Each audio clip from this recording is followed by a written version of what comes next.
Southbound truck driver back at you again. So this is what the deal is. This video right here, it's getting kind of hot. This video right here is going to be a little different, guys. So I don't know if y'all heard of GPT 3.5. Well, I found it. And these are the questions that I asked.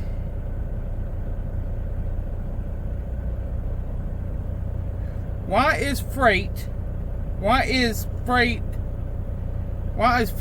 freight slow this time of year? Why is the freight this slow this time of year? I didn't put it right, but it told me the right answer. Yeah, why is the freight slow this time of year for flatbed? And it probably goes for the other trucking industries also. But it says, now Chat GPT, I guess, is a combination of the government with Google.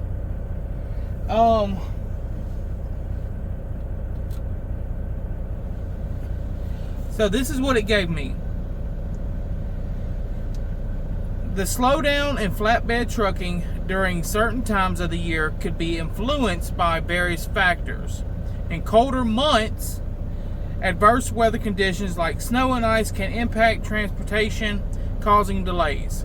Additionally, holidays and end-of-year closures may lead to reduced shipping activity and fewer construction projects, affecting the demand for flatbed services.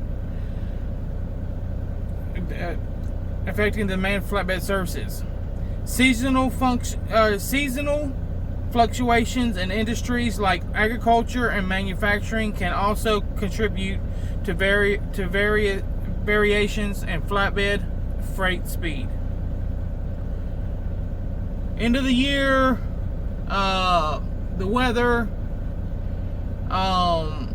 it seems like at the end of the year, as it is now, when it gets colder, things slow down a little bit. Agriculture, the freight, of course the freight, the projects.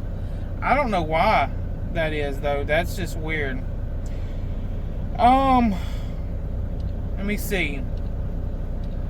Why does dry van trucking slow down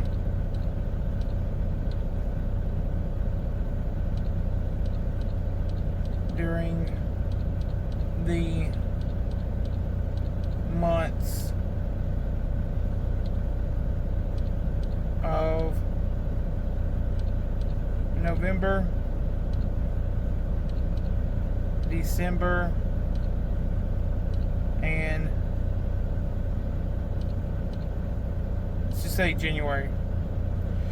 Alright, we're going to see what it says.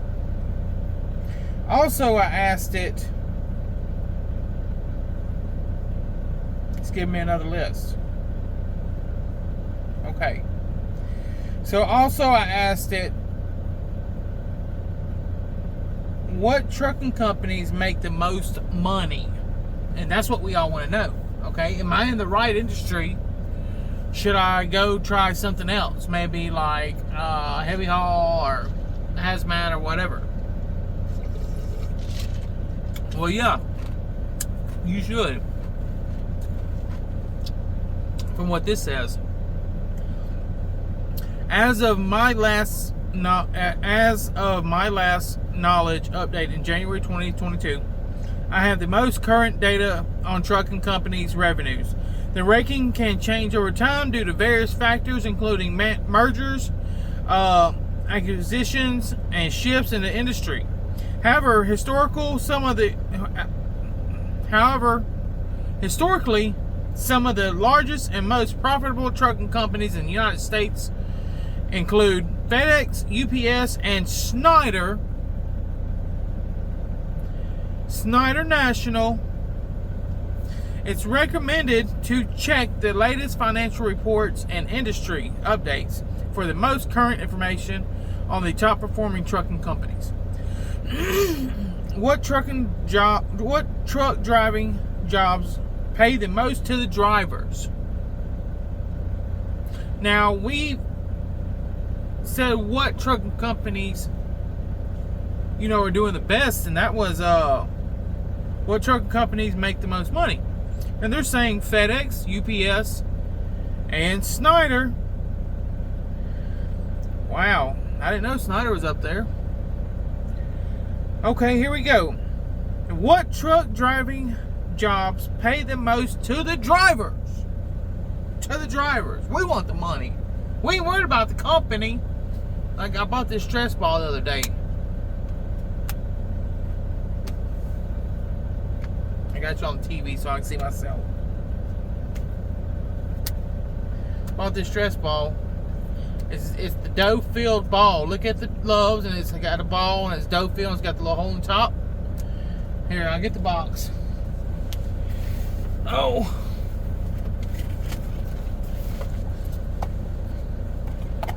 These are my people. They're promoting me now. I got this for free. They sent me this. So, there you go. No, not really. I'm just playing.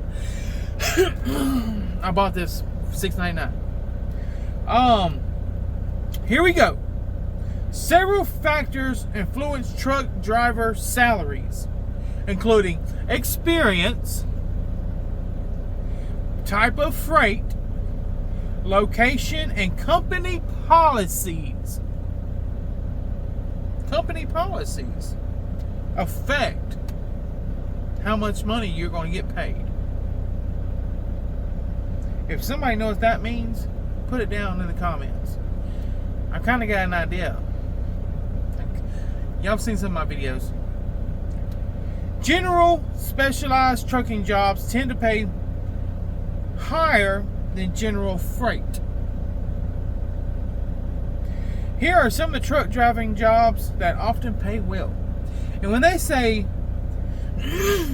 say specialized trucking jobs, they're talking about heavy haul. Okay, they're talking about jobs that you have to go out your way, like not necessarily heavy haul, but wide loads. Where, remember that short I sent that pipe 10 feet off the back on a stretch trailer? All the trucks that were pulling them pipes were decked out. Yeah. Ice road trucking. That's number one. Drivers transporting goods over frozen roads, often in remote, extreme conditions, can earn higher pay due to the challenging nature of the job. Number two, hazardous hauling, or hazmat material, or hazardous material. Transporting hazardous material requires additional training and certification, and drivers in this category often receive higher pay. So I've got my tanker, I got my doubles and triple. All I gotta do is go get my hazmat, and I was thinking about doing that. But that's not my goal. My goal is to get my own truck. I was thinking about, what if I get my own truck doing a hazmat? But man, that thing would probably have to have so many requirements on it. My Lord, the government probably can't even get make them kind of trucks. They're so right now, you know what I mean? Oh, here. Okay, number three, tanker trucking. Hauling liquids such as chemicals or petroleum can come with higher pay due to specialized skills and safety consideration involved. Number four, oversized hauling.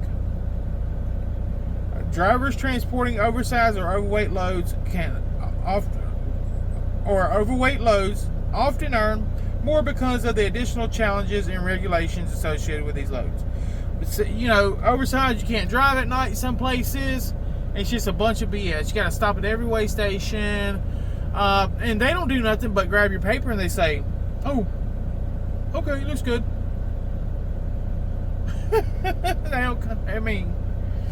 That's how they do me. Flatbed trucking is number 5. That's the last. Hauling large, unconventional cargo on flatbed trailers can lead to higher pay as it requires specialized skill and often involves more labor in securing and unloading the freight. Specialized skill. You know it does, because you see some of these trailers going down the road with a flat tarp just going blah, blah, blah, blah, blah. Heck, some of the loads don't even have straps on them. You know, they just put it on there and ride off. I picked up a load one time from a guy. It was a USG load. You know what USG is, where it's preloaded trailers a lot of times. Well, he brings me the trailer. I was supposed to switch with him. You know, I was working at Western. He brings me the trailer, and the straps had done blown over on top of each other. Some of them did, because they weren't tight. And he was like, I was like, you didn't tighten the straps? And he's like, they told me it was going to be strapped already when I picked it up. I said, yeah, it was going to be strapped all right, but you're supposed to, Western tells you it's up to the driver after they receive the load to make sure the securement is done properly. And Western does tell you that. They do tell you that. So he rode like 3 hours, and the load wasn't even strapped down. I mean, the straps had just been thrown over it, needless to say, just to hold the tarp. I was like, dude, you're lucky you got a license still. Yeah, I guess so. Man, that people, they kill me with that crap. It's crucial for drivers to consider not only the pay, but also the factors like job satisfaction, work-life balance, and the overall benefits offered by the employer. Keep in mind that industry conditions and pay rates may vary, so it's advisable to check with specific companies for the most up-to-date information. What are the top 10 carriers? Trucking carriers. Here we go. What do y'all think number 1 is? Put it down in the chat. What do you think number 1 is? Number 1. Tell me if you're surprised by this. Number 1, UPS.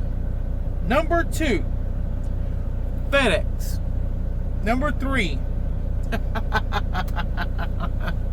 Oh, y'all gonna hate this one. Y'all gonna hate this one. It's basically Bonehead Channel. Swift Transportation. I'm not making this up, guys. I'm not making this up. Freeze the video. Swift Transportation. Number 4, Snyder. Number 5, JB Hunt. Number 6, Knight Swift Transportation. I guess Knight Transportation is part of Swift. I don't know. Number 7, XPO Logistics. Number 8, YRC Worldwide. Number 9, Old Dominion Freight Line. That's where the guy that I know at Western, when I told him I was leaving Western, he said I should go to Old Dominion. He said they were pretty good. Number 10, C.H. Robinson. Never heard of them. All right, here we go. Why does dry van trucking slow down during the months of November, December, and January? Here we go. Number 1, holiday season. November and December are marked by major holidays, including Thanksgiving and Christmas. During these times, there is a decrease in manufacturing and production activities, leading to reduced demand for goods transportation. Number 2, winter weather conditions. Adverse weather conditions such as snow and ice can impact road safety and slow down transportation. Inclement weather can lead to delays in deliveries and affect overall logistics efficiency.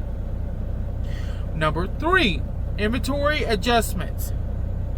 Many businesses conduct year-end inventory assessments and adjust during December. This can result in temporary reduction in the movement of goods as companies focus on the internal process. Number 4, reduced construction activity. In certain regions, Construction projects may slow down during the winter months, impacting the needs for construction-related materials and equipment transportation. Number 5, annual budget constraints. Companies often have budget constraints at the end of the calendar year, affecting their willingness to invest in new shipments or projects during this period. And it also says, it's important to note these factors can vary depending on specific industries, geographic location, and economic conditions. While dry van trucking may experience a slowdown during these months, other types of freight, such as those requiring refrigerated or specialized transportation, may see different patterns based on seasonal demand. Alright guys, that's the video. We're going to keep it simple, keep it short.